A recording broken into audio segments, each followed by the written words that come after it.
Hello friends, in this lecture we will study change in dimension of thin cylindrical cells.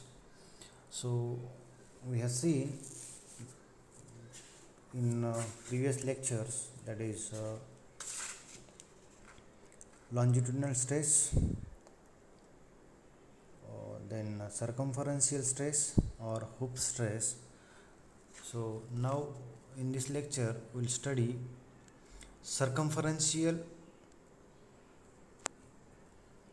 as well as longitudinal stresses causes changes in a dimension of thin cylindrical cell due to internal pressure.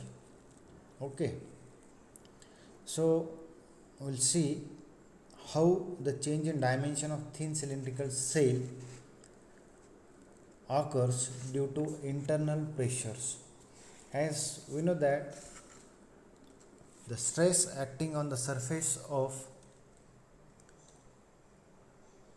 wall of thin cylindrical cell consists of hoop stress and longitudinal stress.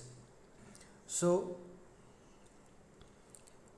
the thickness of a cell is very small, so the radial stresses are very small as compared to circumferential stress as well as longitudinal stress.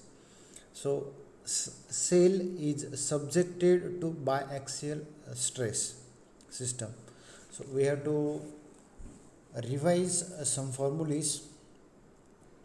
So we learn in mechanics of solid, that is when a member is subjected to biaxial stress, so whatever the changes occurs in their dimension we have to study. So in last lecture we have seen that is hoop stress or circumferential stress, sigma h and sigma l. So we have derived formulae for the same, that is for circumferential stress and for longitudinal stress. So we know that circumferential stress or hoop stress sigma h is equals to PD upon 2TE. Yes, and longitudinal stress sigma L is equals to PD upon 4TE. Yes, so let delta D be the change in diameter of cell. Let delta D be the change in diameter of cell. Then delta L, that is change in length of cell, as we are considering or thickness of cylindrical cell is very small, so radial stress or tangential stress is very small, so we are neglecting this. Okay, and mu is the Poisson ratio. See here, mu is the Poisson ratio. dA, change in area of cylindrical cell. Delta V is a change in volume of cylinder. So we'll see one by one, that is first hoop strain or circumferential strain.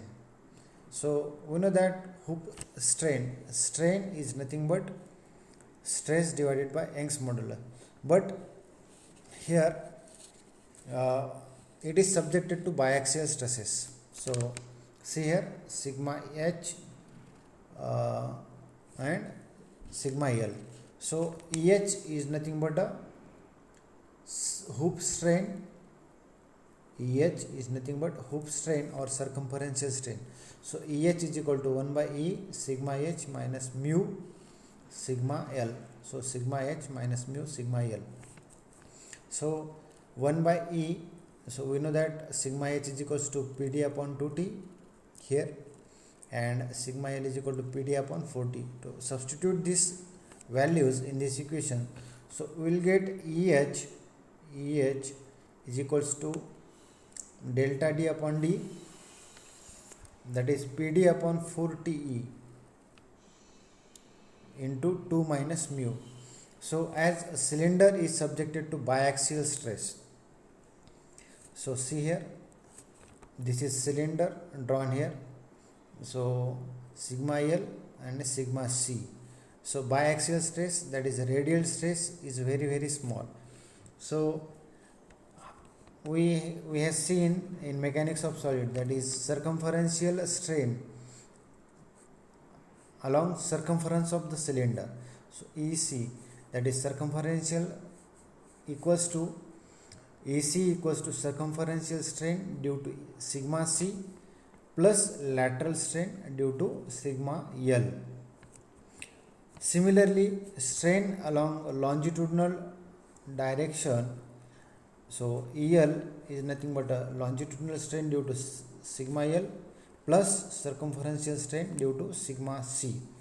So EL is nothing but a sigma L upon E minus mu sigma C upon E. So from this equation we have derived this EH. Yes, got it. Similarly, we will find out longitudinal strain. Similarly, we will find out longitudinal strain. So longitudinal strain EL. So longitudinal strain EL is nothing but 1 by E sigma L minus mu into sigma H, this formula. So 1 by E, substitute sigma L is equal to PD by 4T, we have derived, minus mu into PD upon 2T. After simplification of this, we will get EL is equals to delta L upon L. So we will get EL is equals to PD upon 4T 1 minus 2 mu. So this is our longitudinal strain, that is strain along longitudinal direction or along the length of the cylinder. Okay. Next we will see volumetric strain. Volumetric strain delta V, that is we know that volume of cylinder is equals to, yes, volume of cylinder, cast the volume of cylinder, that is pi by 4 d square into L. So partial differentiation of V is equal to pi by 4 into pi by 4 d square into L. So partial differentiation of V, that is delta V. So by using partial differentiation we get delta V is equals to pi by 4 d square delta L plus pi by 4 2d into delta d into L. So we know that change in volume delta V upon V. So change in volume delta V upon V. So we will get pi by 4 d square dl plus 2d into delta d into L divided by volume. So this, so we will get delta V upon V is equal to EV, that is equals to delta L upon L plus 2 delta D upon D. But we have delta L upon L, that is EL, and delta D upon D, that is EC. By putting these values, so we get EV equals to PD upon 4T 1 minus 2 mu plus 2 PD upon 4T 2 minus mu. So after simplification of this, we will get EV is equals to PD upon 4T 5 minus 4 mu. Mu is the Poisson ratio. Similarly, area strain, that is change in area. So EA, small EA is equals to delta A upon A. So again we know that area of cylinder pi by 4 d square, right? So differentiating the area formula, that is this formula, area formula, will get delta A pi by 4 2d into delta D. So EA, that is area strain, is equals to delta A upon A. So substitute this value. So pi by 4 2d into delta D divided by pi by 4 d square. So this pi by 4 get cancelled. So we'll get 2 delta D upon D but we know that delta d upon d is nothing but EH or EC. So we have again EH is equals to PD upon 4T 2 minus mu. So substitute this formula, so we will get EA is equal to PD upon 2T E into 2 minus mu. So this is the area strain. Okay, got it up to this? So we have in this video we have seen a circumferential strain, longitudinal strain and area strain. Okay, so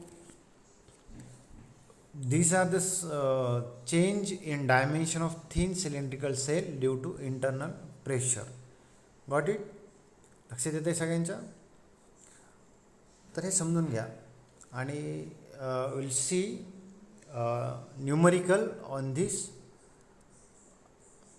article in next lecture means next video. Okay, इथपर्यंत सगळ्यांना समजलं असेल. हा फार short video बनवलेला आहे. याच्यामध्ये आपण काय शिकलेलो आहोत? Circumferential strain EC, longitudinal strain EL. So after getting these formulas, so we will solve numerical on these lectures. Okay.